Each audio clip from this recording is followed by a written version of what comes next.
Assalamualaikum warahmatullahi wabarakatuh. Sampurasun.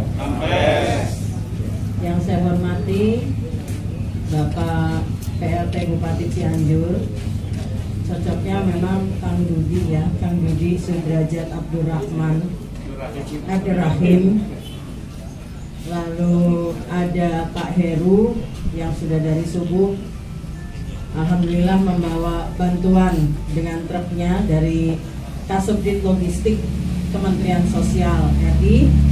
Bu Enok juga terima kasih kehadirannya Pak Mutawali, Kepala Dinas Sosial Cianjur beserta jajaran, Kang Dedi dari BPBD yang sudah memaparkan tadi kesigapannya dalam merespon banjir bandang yang menimpa 3 kecamatan di Cianjur, dan juga Pak Ganjar yang ikut hadir siang hari ini. Terima kasih Pak. Kita ikut prihatin dengan bencana yang menimpa warga Leles, Agrabinta, dan Cijati. Mungkin kalau warga kaget tiba-tiba ada air demikian besar, pasti ada beberapa yang masih syok juga. Kemarin hari Minggu telepon-teleponan dengan Pak Menteri Sosial yang mohon maaf karena ada di beberapa titik bencana beliau tidak hadir. Bapak Juliari Batubara menyampaikan salam, dan bantuan ini kalau dilihat sifatnya tanggap darurat, jadi ada bantuan berupa tenda ya Pak ya, ada tenda, ada kasur, selimut, ada kasur beserta spraynya, ada family kit, ada beras, dan juga ada makanan untuk anak-anak. Dan saya memang takutnya banjir ini masih bisa menjadi ancaman lagi karena debit air hujan masih tetap tinggi. Dan kalau tadi sempat ngobrol-ngobrol dengan Pak Camat dan Kepala BPBD, memang daerah muara aliran sungai ini menjadi daerah yang rawan bencana. Cianjur Selatan nih Pak, memang kalau musim hujan begini pasti longsor dan banjir tuh hampir terjadi tiap tahun. Makanya kita sebetulnya di DPR sudah menyampaikan juga, kami berkali-kali bahwa di daerah selatan Jawa Barat perlu posko logistik sehingga bisa melakukan cepat tanggap darurat. Jadi tidak usah menunggu peralatan dari Jakarta atau menunggu peralatan dari Bandung. Kalau bisa di daerah Jabar Selatan ini, kita berharap baik pemerintah daerah ataupun pemerintah pusat segera memikirkan adanya penyiapan atau adanya posko-posko logistik bencana, karena hampir dibilang ini bencana musiman, tanah longsor dan banjir. Sementara daya jangkau ke wilayah Jabar Selatan ini cukup memakan waktu juga, bisa 5-6 jam ya dari masing-masing ibu kota kabupaten terdekat.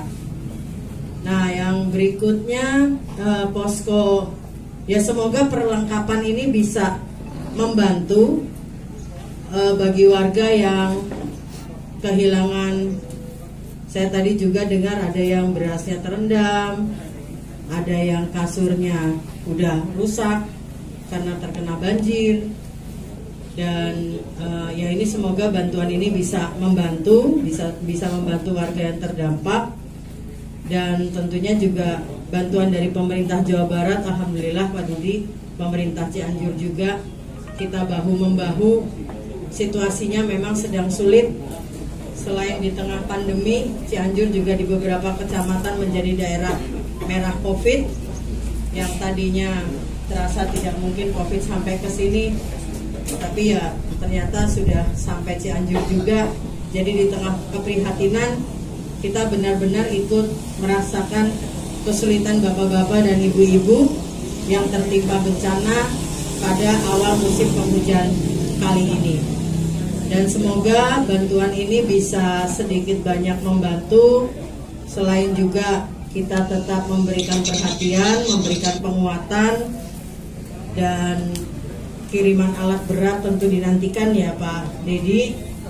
Semoga akan ada manfaatnya bagi warga semua.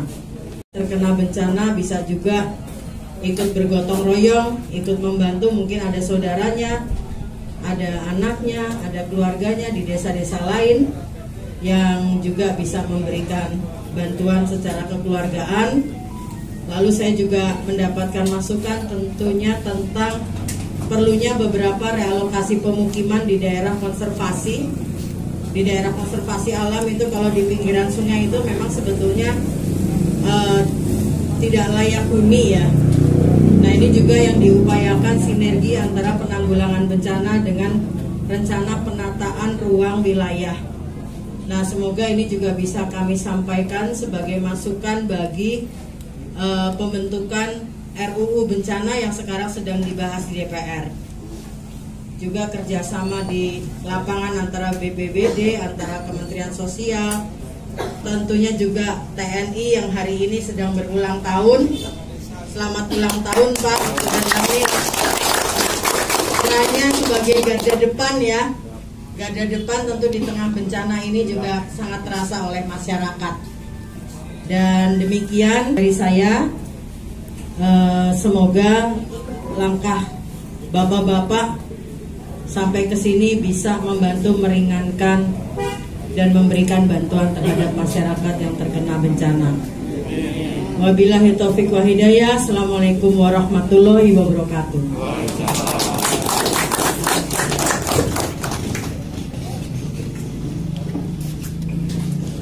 117.719.200 rupiah diberikan langsung oleh anggota DPR RI Komisi 8 kepada Bapak PJ Bupati. Ya, selain itu juga ada beras sebanyak 2 ton senilai 21.020.000 rupiah. Dan selanjutnya dari Dinas Sosial Provinsi Jawa Barat, ya dari Pemprov Jawa Barat.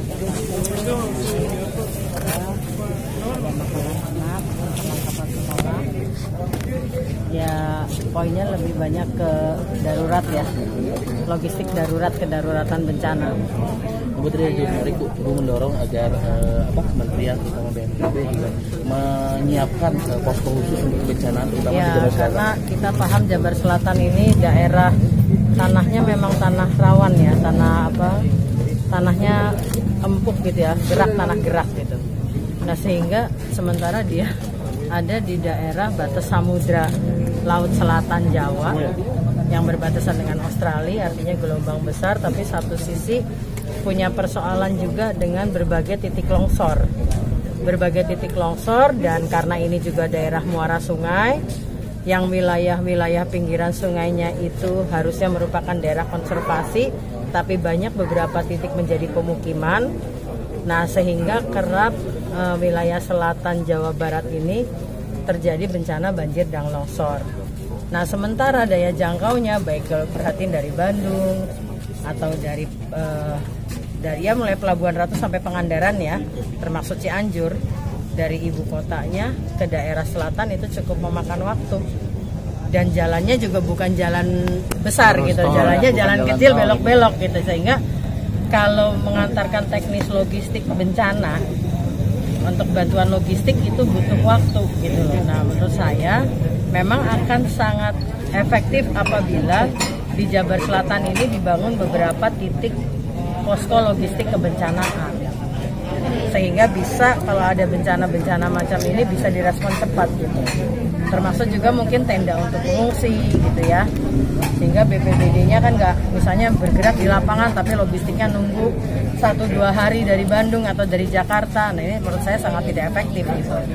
Jadi yaitu tadi usulan kenapa penting sekali membangun posko-posko logistik kebencanaan di daerah Jabar Selatan. Tadi ada juga untuk daerah konservasi. Ini kan hampir beberapa daerah konservasi sudah digunakan untuk pemukiman. Ada upaya nanti dari DPR untuk mengatur lebih jelas. Ya, salah satu catatan bagi yang sedang dibicarakan di DPR menyangkut RUU kebencanaan, bencana alam ini adalah RUU penanggulangan bencana alam itu adalah adanya kaitan antara tata ruang wilayah RT RW dengan penanggulangan bencana. Artinya bencana ini kan ada yang disebabkan alam dan non alam. Nah, sinergi antara pengaturan misalnya pemukiman, sebelum ini juga pernah beberapa tahun lalu di Takokak. Nah, itu kan butuh realokasi juga.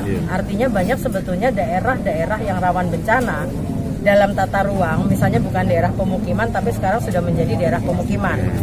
Nah, ini khas ya, atau di daerah pegunungan gitu, sehingga kerap terjadi longsor, tidak ada konservasi, tidak diperhatikan wilayah konservasi baik di gunung maupun di sungai.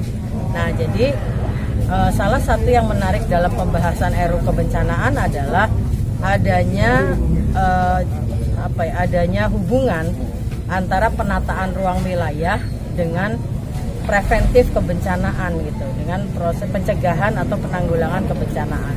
Bu, untuk penanganan kebencanaan kan Bu, Cianjur ada Retana Bu.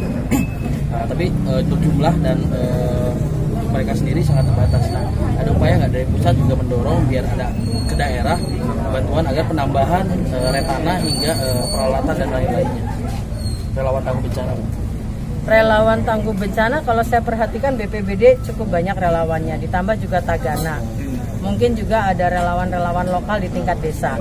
Nah, tapi bagaimana dikoordinir, bagaimana di-manage, diatur gitu ya, atau juga peningkatan skill sehingga responnya mungkin bisa lebih efektif, juga tools, peralatannya, perlengkapannya. Nah, ini yang menurut saya perlu ditingkatkan gitu, perlu di-upgrade sehingga ini akan menjadi ujung tombak bagi respon bencana, sinergi antara Tagana, antara BPBD, antara mungkin juga ada beberapa pecinta alam. Nah, ini sebetulnya kalau dikoordinir, kalau di-manage, ini bisa menjadi jaringan respon tenaga yang responsif terhadap kebencanaan. Ini akan sebetulnya bisa menjadi bagus. Jadi keterbatasan tools itu harus dipenuhi ya? Iya, ya keterbatasan peralatan. Tadi kan persoalannya rata-rata peralatan ya kan, atau juga transportasi gitu untuk jarak tempuhnya. Lalu mungkin juga perlengkapan ya, gitu, tidak hanya seragam tapi mungkin beberapa basic equipment gitu ya, kayak misalnya helm atau memang misalnya sekop atau apa. Nah, itu menurut saya harus ada standar minimalnya gitu bagi tenaga yang merespon kebencanaan. Berarti itu nanti daerah yang meningkatkan anggaran untuk bencana, baik itu dari Tanah, Tagana dan lain-lain, atau itu dari pusat bisa? Ya bisa dari pusat, bisa dari daerah. Berarti akan jadi perhatian. Di pusat sendiri logistik kebencanaan juga menjadi fokus gitu ya. Bu, satu pertanyaan dari kita Bu. Cianjur merupakan adalah daerah paling rawan dan merupakan ring fire untuk kebencanaan. Tetapi untuk pendanaan untuk Kabupaten Cianjur, dana untuk kebencanaan kan sedikit. Apakah di Dewan Pusat sendiri akan membahas anggaran yang secara khusus untuk Tadi Kabupaten saya Cianjur? sudah bicara dengan Ketua BPBD Cianjur. Nah, kita berharap ada beberapa kendala administrasi yang sedang kita selesaikan. Semoga dengan adanya pilkada dan nanti kepala daerah yang baru, peningkatan terhadap penanggulangan bencana masuk ke dalam satu kebijakan strategis di Cianjur. Karena memang salah satu yang tertinggi di Jawa Barat adalah Cianjur tingkat bencananya. Kalau nggak salah poinnya 240 sekian lah. Itu paling tinggi. Pas ya.